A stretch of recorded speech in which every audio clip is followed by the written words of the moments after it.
नागपुर में भाजपा विधायक परिणय फुके ने पश्चिम बंगाल चुनाव परिणामों पर प्रतिक्रिया देते हुए कहा कि पार्टी ने यह चुनाव हिंदुत्व के मुद्दे पर लड़ा था। बांग्लादेशी घुसपैठ और भाजपा कार्यकर्ताओं की हत्या के खिलाफ जनता ने मतदान किया, जिसका परिणाम अब सामने आ चुका है।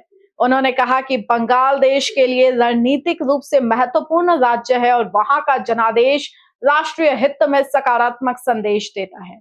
फूके ने केरल का भी उल्लेख करते हुए कहा कि वहां भाजपा ने अपना खाता खोल लिया है और आने वाले समय में राज्य में पार्टी की सरकार बनने की पूरी संभावना है। उन्होंने यह भी कहा कि जिन राज्यों में जीत मुश्किल मानी जा रही थी, वहां भाजपा को मिला समर्थन उत्साहजनक है।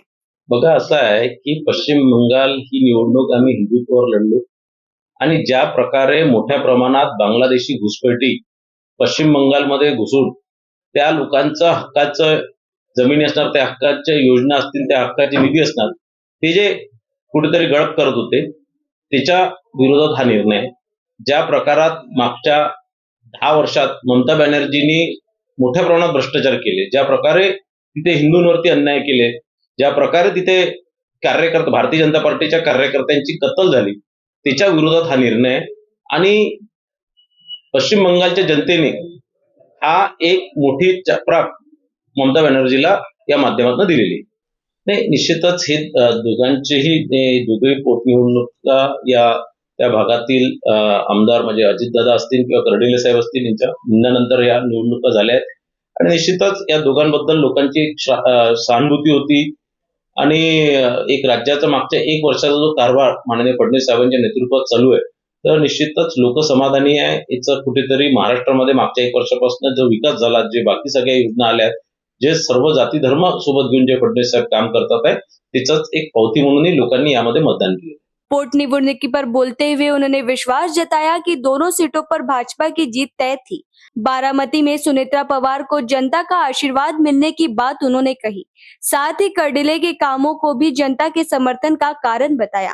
अन्य मुद्दों पर उन्होंने कहा कि कुछ लोग जल्द ही ईवीएम और चुनाव आयोग पर सवाल उठाना शुरू करेंगे। वहीं बच्चू कडू के मुख्यमंत्री बनने के बयान पर उन्होंने संयम बरतने और जिम्मेदारी से राजनीति करने की सलाह दी।